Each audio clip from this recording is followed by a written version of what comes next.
الذین یاکلون الربا، اب ربا کا مسئلہ شروع ہو رہا ہے، جو سود کھاتے ہیں۔ وجہ کیا ہے؟ اصل مسئلہ ہے اس سرپلس ویلیو کا۔ آپ کا کوئی شغل ہے، آپ کی ملازمت ہے، آپ کما رہے ہیں، آپ کا خرچ پورا ہو رہا ہے، کچھ بچت بھی ہو رہی ہے۔ اب اس بچت کا اصل مصرف کیا ہے؟ یسألونک ماذا ينفقون قل العفو۔ اصل راستہ تو یہ ہے کہ اس کو دے دو اللہ کی راہ میں، یا محتاجوں کو یا اللہ کے دین کو۔ لیکن اب جو سود خورانہ ذہنیت ہے وہ یہ کہ اس بچت کو بھی مزید کمائی کا ذریعہ بنا، یہ سود خورانہ ذہنیت ہے۔ لہذا اصل میں سود خوری انفاق کا کی ضد ہے، اور یہ عقدہ مجھ پر کھلا جبکہ القرآن یفسر بعضہ بعضا، اس اصول کے تحت جب سورہ روم کی آیات کا میں نے مطالعہ کیا، وہاں یہی شکل آپ کو نظر آئے گی کہ ان دونوں کو مقابلے میں لایا گیا ہے، اللہ کی رضا جوئی کے لیے انفاق اور ربا، سود پر رقم دینا۔ وما آتیتم من ربا لیربو فی اموال الناس فلا یربو عند اللہ، جو کچھ تم دیتے ہو سود پر کہ وہ بڑھے لوگوں کے مال میں، محنت وہ کر رہا ہے اور آپ اس کی کمائی میں سے آپ وصول کر رہے ہیں اپنے اس سرمایہ کی وجہ سے۔ وہ یہ گویا کہ آپ کا مال اس کے مال میں اس کی محنت سے بڑھ رہا ہے۔ الذی ما آتیتم من ربا لیربو فی اموال الناس فلا یربو عند اللہ، اللہ کے ہاں بڑھوتری نہیں ہوتی۔ وما آتیتم من زکاۃ تریدون وجہ اللہ فاولئک ھم المضعفون، اور وہ جو تم زکوٰۃ اور صدقات میں دے دیتے ہو اللہ کی رضا جوئی کے لیے، تو وہ ہیں جو دوہرے چوہرے کر رہے ہیں، ان کا مال بڑھ رہا ہے، اس کی بڑھوتری ہو رہی ہے۔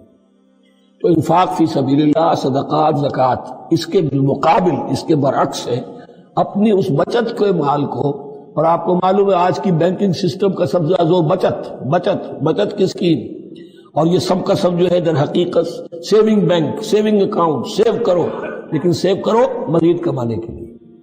سیو جو ہے اس لیے نہیں ہے کہ اپنا پیٹ کاٹو اور غرباء کو دو، اپنا سٹینڈرڈ آف لیونگ کم کرو اور اللہ کے دین کے لیے خرچ کرو، یہ نہیں، بلکہ اس لیے کہ وہ جو تم بچاؤ وہ ہمیں دو، تاکہ وہ ہم سود پر زیادہ رقم، زیادہ شرح سود پر دوسروں کو دے اور تھوڑا شرح سود تمہیں دے دے۔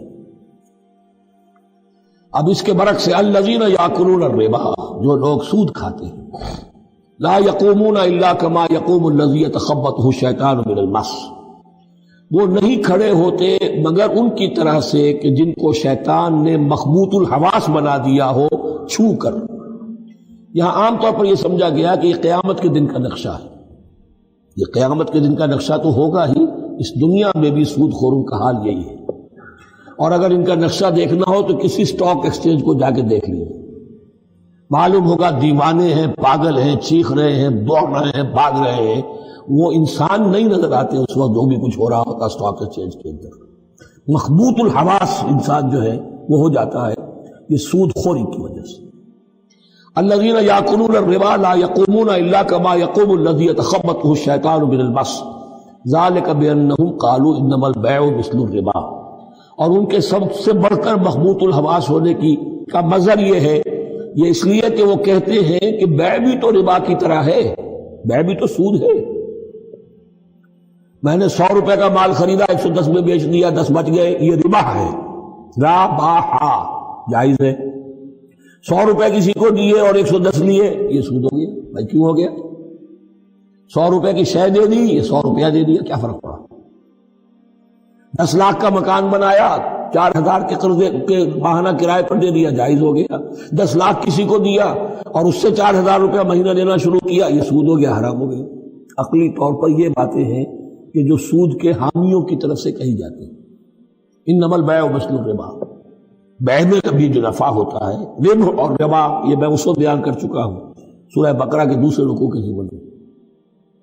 یہ جان لیجئے کہ اس ظاہری سے مناسبت کی وجہ سے ان کا مخبوط الحواس لوگ جو ہیں وہ اس دونوں کے اندر کوئی فرق محسوس نہیں کرتے۔ یہاں اللہ تعالیٰ نے ان کے قول کا عقلی جواب نہیں دیا، بلکہ جواب کیا دیا؟ احل اللہ البیع وحرم الربا، اللہ نے بیع کو حلال قرار دیا ہے اور ربا کو حرام قرار دیا۔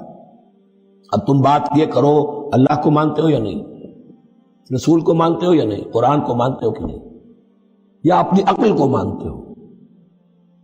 اگر تم مسلمان ہو، اگر تم مومن ہو تو اللہ کا حکم جو وہ فرمائے، نہ صرف اللہ کا، جو رسول کا ہے، ما آتاکم الرسول فخذوہ وما نہاکم عنہ فانتہوا، جو کچھ رسول تمہیں دے لے لو، اور جس چیز سے روک دے رک جاؤ۔ یہ تو شریعت کا معاملہ ہے۔ ویسے اس میں جو فرق واقع ہوتا ہے وہ یہ ہے کہ ایک ہے فلوئڈ منی، فلوئڈ کیپٹل، ایک ہے فکسڈ کیپٹل۔ مکان 10 لاکھ کا ہے، لیکن مکان سے جو شخص رہ رہا فائدہ کیا اٹھائے گا؟ 1 مہینے رہے گا نا، بس اس کا بدل آپ نے لے لیا۔ 10 لاکھ روپے کسی کو نقد دے دیے، وہ کسی کام میں لگائے گا، 12 لاکھ بھی بن سکتے ہیں، 15 بھی لگ سکتے ہیں، 8 بھی رہ سکتے ہیں۔ اس میں آپ نے فکس اگر لیا، یہ حرام ہے۔ ان دونوں میں اگرچہ عام طور پہ کہا جائے گا یہ بھی کیپٹل ہے وہ بھی کیپٹل ہے، مکان بھی تو سرمایہ کی ایک شکل ہے، لیکن یہ فکس کیپٹل ہے، اس کی شکل بدل نہیں رہی ہے۔ اس مکان میں تو ایک شخص رہ جائے گا، سکنا ہوگا، اس کی رہائش ہے، یا آپ کہیں گے اس کی ویئر اینڈ ٹیئر ہے تو اس کا آپ نے بدل لے لیا، بس ختم۔ لیکن وہ جائے گا، وہ مکان آپ کے لیے رہ جائے گا۔ لیکن یہ کہ 10 لاکھ جس کو دیا نقد، وہ کاروبار کرے گا، کچھ اور کہیں لگائے گا، اس کے اندر اضافہ بھی ہو سکتا ہے، کمی بھی ہو سکتی ہے، اس میں پھر فکسڈ پروفٹ لینا یہ ہے حرام، اور ان دونوں میں کوئی مناسبت نہیں۔ لیکن اللہ تعالیٰ نے یہ جواب نہیں دیا، جواب دیا احل اللہ البیع وحرم الربا فمن جاءہ موعظۃ من ربہ فانتہی فلہ ما سلف، تو جس شخص کے پاس اس کے رب کی طرف سے یہ نصیحت پہنچ گئی اور وہ باز آ گیا، رک گیا، فلہ ما سلف، تو جو کچھ پہلے وہ لے چکا ہے وہ اس کا ہے، وہ اس سے واپس نہیں دیا جائے گا، حساب کتاب نہیں کیا جائے گا کہ تم اتنا سود کھا چکے ہو واپس کرو۔ لیکن اس کا یہ مطلب بھی نہیں کہ اس کا کوئی گناہ ان پر نہیں ہوگا، وَأَمْرُهُ إِلَى اللَّهِ، اللہ کے حوالے رہے گا، معلق رہے گا، اللہ چاہے گا تو معاف بھی کر دے گا، اور اللہ چاہے گا تو پچھلے سود کے اوپر بھی اس کی سرزنش ہوگی۔ امرہ الی اللہ ومن عاد، لیکن اس نصیحت کے آنے کے بعد بھی جس نے دوبارہ یہ حرکت کی فاولئک اصحاب النار هم فیہا خالدون، تو یہ جہنمی ہے اور اس میں ہمیشہ ہمیشہ رہے گا۔ یمحق اللہ الربا ویربی الصدقات، اللہ تعالیٰ ربا کو مٹاتا ہے، دباتا ہے۔ اور ہمارے زمانے میں شیخ محمود احمد مرحوم نے ایک کتاب لکھی ہے مین اینڈ منی، اس میں ثابت کیا ہے جہاں جو یہ سود کا معاملہ چلتا ہے 3 چیزیں ساتھ ساتھ بڑھتی چلی جاتی ہیں۔ جتنا سود بڑھے گا ان امپلائمنٹ بڑھے گی، انفلیشن بڑھے گی، نتیجے میں انٹرسٹ ریٹ بڑھے گا، جیسے انٹرسٹ ریٹ بڑھے گا ان امپلائمنٹ مزید ہوگی، انفلیشن زیادہ ہوگی، اس سے وشس سرکل، اور اسی کے نتیجے میں تباہی ہو جاتی ہے، چھپی رہتی ہے وہ تباہی۔ وہ تو ایک ہی وقت میں بینک کرپٹ ہوگا، کوئی بینک، بڑے بڑے بینک جو ہیں دیوالے نکلیں گے، ابھی جو کوریا کا حشر ہو رہا ہے اور جو اس سے پہلے روس کا ہو چکا ہے، یہ سارا جو ہے یہ یوں سمجھیے شیش محل کی طرح ہے، اس میں تو ایک پتھر پڑے گا تو ٹکڑے ہو جائیں گے۔ ومن عاد فاولئک اصحاب النار هم فیہا خالدون یمحق اللہ الربا ویربی الصدقات، اللہ تعالیٰ پالتا ہے، صدقات کو پالتا ہے، بڑھاتا ہے اللہ کے ہاں۔ وہ آیت میں سنا چکا ہوں آپ کو، سورہ روم کی 39ویں آیت ہے یہ، وما آتیتم من ربا لیربو فی اموال الناس فلا یربو عند اللہ وما آتیتم من زکاۃ تریدون وجہ اللہ فاولئک هم المضعفون واللہ لا یحب کل کفار اثیم، اور اللہ کو ہرگز پسند نہیں ہے وہ سب جو ناشکرے ہیں اور گناہگار ہیں۔ ان الذین آمنوا وعملوا الصالحات واقاموا الصلاة وآتوا الزکاة لهم اجرهم عند ربهم ولا خوف علیہم ولا هم یحزنون، ہاں جو لوگ ایمان لائیں اور نیک عمل کریں، نیک عمل میں ظاہر بات ہے جو شے حرام ہے اس کا چھوڑ دینا بھی لازم ہے، اور نماز قائم رکھیں، زکوٰۃ ادا کریں، ان کے لیے ان کا اجر محفوظ ہے ان کے رب کے پاس، ولا خوف علیہم ولا هم یحزنون۔ یا ایھا الذین آمنوا اتقوا اللہ وذروا ما بقی من الربا، اے ایمان والو اللہ کا تقوی اختیار کرو اور چھوڑ دو جو رہ گیا ہے سود میں سے۔ آج فیصلہ کر لو کہ جو بھی کچھ تمہیں کسی کو قرض دیا تھا اب اس کا سود چھوڑو۔ یا ایھا الذین آمنوا اتقوا اللہ وذروا ما بقی من الربا ان کنتم مؤمنین، اگر تم مومن ہو، فإن لم تفعلوا، اور اگر تم نے ایسا نہ کیا، باز نہ آئے، فاذنوا، تو کان کھول کر سن لو، بحرب من اللہ ورسولہ، اللہ اور اس کے رسول کی طرف سے اعلان جنگ، یہ الٹیمیٹم ہے اگر باز نہیں آتے سود سے۔ دیکھیے کسی اور گناہ پر یہ بات نہیں آئی، اللہ اور اس کے رسول کی طرف سے اعلان جنگ۔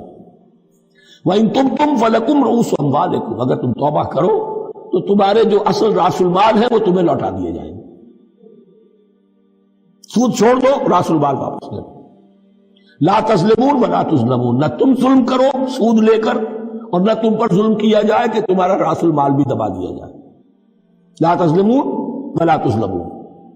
وَإِن كَانَ ذُو عُسْرَةٍ، اور اگر تمہارا جو مقروض ہے وہ تنگی میں ہے، تنگ دستی میں ہے، فَنَظِرَةٌ إِلَىٰ مَيْسَرَةٍ، تو انہیں انتظار کرو، پھر اسے مہلت دو کہ اس کی ہم کشادگی پیدا ہو جائے، آسانی سے وہ آپ کی رقم، آپ کا قرض واپس کر سکے۔ لیکن اس سے بھی آگے وَأَن تَصَدَّقُوا خَيْرٌ لَكُمْ، تم صدقہ ہی کر دو۔ تمہارا بھائی غریب تھا، اس کو تم نے قرض دیا تھا، کوئی سود لے کر کھا بھی چکے ہو، اب جو ہے سود، اب تو باقی سود کو تو چھوڑا ہی ہے، اگر وہ راس المال بھی بخش دو اس کو، یہ انفاق ہو جائے گا، یہ قرض حسنہ اللہ کو ہو جائے گا، یہ تمہارا جو ہے ذخیرہ آخرت بن جائے گا۔ یوں سمجھیے کہ جو بھی جو ہے جس کو سرپلس ویلیو میں نے کہا تھا اسلامی معیشت کے اندر، جو بچت ہے آپ کی، اس بچت کا سب سے اونچا مصرف کیا ہے؟ صدقہ دے دو، انفاق کر دو۔ اس سے کم تر کیا ہے؟ قرض حسنہ، قرض دے دو کسی کو تاکہ وہ اپنی ضرورت چلا لے، اس کا کاروبار رکا ہوا تھا وہ چل پڑے گا اور تمہیں پھر وہ اپنی اصل رقم واپس کر دے گا۔ یہ قرض حسنہ، اس سے کم تر درجہ۔